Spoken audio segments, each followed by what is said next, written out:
Hey guys, 2010 Chrysler Town & Country. I'm removing the intake manifold to get to the spark plugs and the ignition coils. You have to remove this, the air filter. Pop that off. Use this little bolt here to take that off. On the intake manifold, your map sensor, you have to take that clip off. Take this clip off. There's a hose back here that you'll have to remove. 2 bolts to here in the back. This goes to the EGR valve. You'll have to remove that. Keep this vacuum line on and remove it from there. Then there's the EGR valve line that you'll have to pop off also.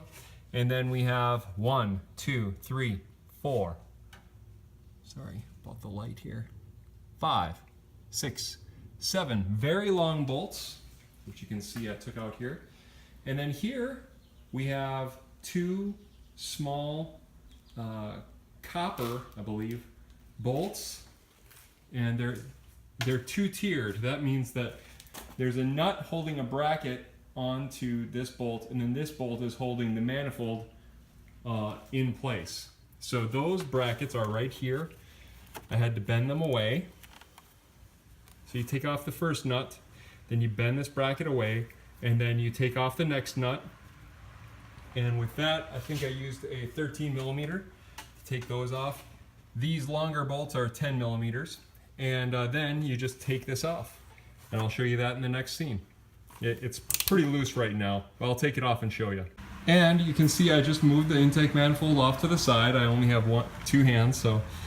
These are the ignition coils. You'll have to pop those off and then remove this fastener, and I'll show you that in the next step.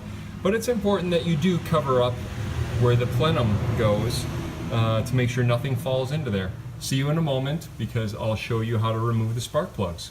Okay guys, now here's what you do to get to the spark plugs. You remove this clip here, and then you pop this whole ignition coil off. Check the boot, looks pretty good. Remember, if this is working, don't mess with it. If it ain't broke, don't fix it. And then right down in there, you're going to be able to see our spark plug. So I'll use an extension to get those out and tighten them ever so gingerly. Use a little anti-seize, and I'll show you that in a second. Okay guys, I just used my 3/8 ratchet with an extension, and of course my protected socket here. And I pulled out this wonderful burned out spark plug. And this is the new spark plug. You can see that the gap is notably bigger, so this thing is going to spark a whole lot quicker, or it'll transmit a spark a lot quicker because it's closer to the electrode. So excited to get these new ones in there.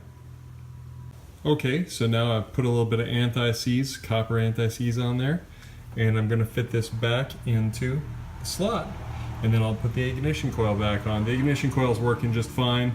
So excited to get these new spark plugs. Is that after you seat the spark plug, okay, I'm trying to do this with one hand, that's not good, into your socket, don't put the ratchet on, but just keep it loose so that then you can drop it down and you can, back screw it so that you can find the correct threads, because the last thing that you want here, guys and gals, is cross-threading.